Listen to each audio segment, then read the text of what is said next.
Hello and अस्सलाम वालेकुम। तो आज की मॉर्निंग स्टार्ट होती है इज़हान के गर्मा गर्म पराठों के साथ। इज़हान जो है वो मुझे अपनी नानों के हाथ का पराठा ला के दे रहा है, जो आलू वाला है।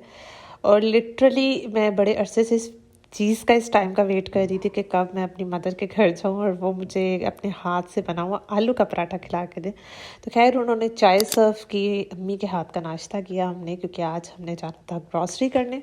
मैंने सोचा कि ग्रॉसरी करने के लिए हम अकेले ही जाएं, इसलिए क्योंकि बच्चे जो हैं वो बहुत ज़्यादा तंग करते हैं। स्पेशली मौसम ऐसा है कि बच्चों को बाहर ले जाना बिल्कुल भी अफोर्डेबल नहीं है। आजकल हालात ऐसे हैं कि बच्चों को बहुत ज़्यादा इन्फेक्शन हो रहा है, बीमार हो रहे हैं। तो हमने सोचा कि बच्चे घर ही रहे तो ज़्यादा बेटर है, क्योंकि नानों के घर भी आए हैं, इंजॉय भी कर लेंगे। और बाहर जाने से ज़्यादा बेहतर उनको घर रहना है, और वो भी स्पेशली नानों का घर हो तो वो बहुत इंजॉय करते हैं। क्या खेलना? चलो, बहुत ठंड है बाहर। यस, हमने जब भी कहीं जाना होता है बच्चों से छुप कर जाते हैं, ताकि बच्चे ज़िद ना करें जाने की। तो खैर जब मैं बच्चों से छुपना चाह रही थी तो फाइनली उन्होंने हमें देख लिया और वो ज़िद करने लग गए। तो फिर मैंने सोचा चले, वो ऊपर जाने की ज़िद कर रहे कि छत पे मैंने जाके खेलना है। थी तो बहुत ठंड, लेकिन ये है कि चले बच्चे थोड़ी देर टाइम स्पेंड कर लें इस तरह, तो वो ज़रा खुश हो जाते हैं। क्या हुआ है? अच्छी है, इट्स डर्टी, तो साफ कर लेना कपड़े से। आप किसके घर आए हो? नानू। नानू अच्छी है? नानू अच्छी कि मम्मा? नानू अच्छी है। तो सुबह से हमें दोपहर हो गई, रियान के स्कूल की वापसी होगी। तो इज़हान का सबसे पहला काम होता है कि रियान के आते ही उसके स्कूल का लंच बॉक्स चेक करे, और अगर उसमें से कुछ बचा है तो उससे सबसे पहले आके वो खाना है। और रियान भी ऐसे ही करते हैं कि जब भी लंच बॉक्स से कुछ बचा हो तो उसने आके लाजमी पहले उसको फिनिश करना होता है। वैसे मोस्ट ऑफ द टाइम नहीं बचाते, लेकिन समटाइम्स हो जाता है ऐसा भी। सो फाइनली हम लोग ग्रोसरी स्टोर आ गए हैं, और हम हमेशा प्रेफर करते हैं इम्तियाज़ स्टोर को। इम्तियाज़ मॉल का ये है कि हर चीज़ वैरायटी ईच एंड एवरीथिंग मिल जाती है, लेकिन हमारे घर से बहुत दूर पड़ती है। तो आज मौसम जैसे कि आप देख रहे हैं कितना फोगी है, हालांकि दोपहर का 3 बजे का टाइम था। और लेकिन ऑब्वियसली सर्दियों का मौसम है तो इस टाइम जो है बहुत ज़्यादा फॉग हो जाता है। और हमने फटाफट अंदर जाने की लेकिन अंदर भी हमें ठंड ही लग रही थी, इतना मौसम बाहर भी ठंडा था। तो मैंने बहुत शुक्र किया कि अच्छा हुआ बच्चों को नहीं लेकर आए, वरना बच्चे अलग से तंग करते। तो हमने फटाफट ग्रॉसरी करनी थी, और बहुत हैवी नहीं करनी थी, लाइट वेट करनी थी, थोड़ी सी ग्रॉसरी करनी थी। तो हमने सोचा कि फटाफट बच्चों के बगैर ही जल्दी से कर ली जाए। वैसे मुझे लगता है लेडीज़ का फेवरेट काम होता है ग्रॉसरी करना, और मेरा तो मोस्ट फेवरेट काम है। इवन मेरी मदर भी कहीं जा रही हूँ ग्रॉसरी करने के लिए तो मैं हमेशा कहती हूँ मुझे लेके जाएं। हालांकि ग्रॉसरी उन्होंने करनी होती है, लेकिन मुझे होता है कि मैं जाऊँ साथ, क्योंकि मुझे बहुत शौक है, बहुत ज़्यादा मज़ा आता है ग्रॉसरी करने का। और मुझे ग्रॉसरी करने का बहुत मज़ा यहाँ पे इसलिए आता है कि यहाँ मुझे हर तरह की वैरायटी मिल जाती है।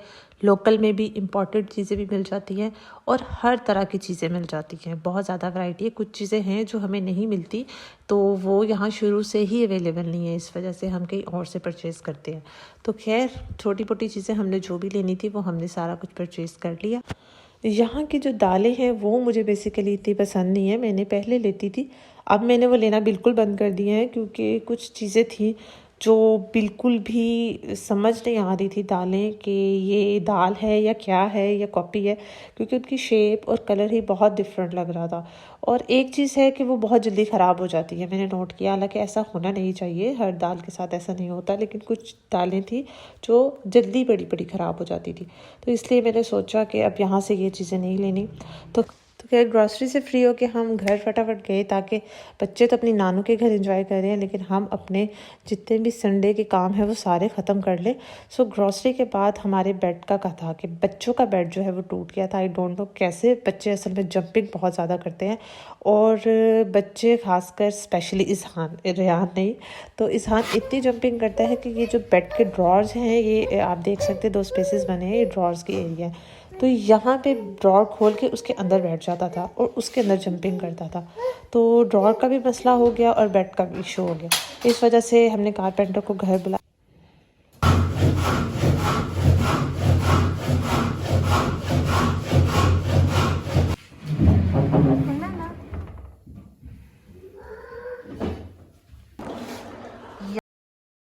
तो आप देख सकते हैं ये बेड के ड्रॉर के नीचे की एक पार्टीशन नज़र आ रही है कि इस लाइन यहाँ से बेड टूट गया था, जिसकी वजह से बच्चे बैठ भी नहीं पा रहे थे और हम कह रहे थे कि बिल्कुल ना बैठे, ये ना हो कि ज़्यादा ही मसला ख़राब हो जाए। यहाँ के बेड को दोबारा से जोड़ा है, उसमें कुछ एडिशन करके कुछ चीज़ें करके, तो शुक्र अल्हम्दुलिल्लाह कि वो बेड ठीक हो गया। हमें उसको मार्केट में भेजने की ज़रूरत नहीं पड़ी, वरना ये भी बहुत एक बड़ा मसला होता है।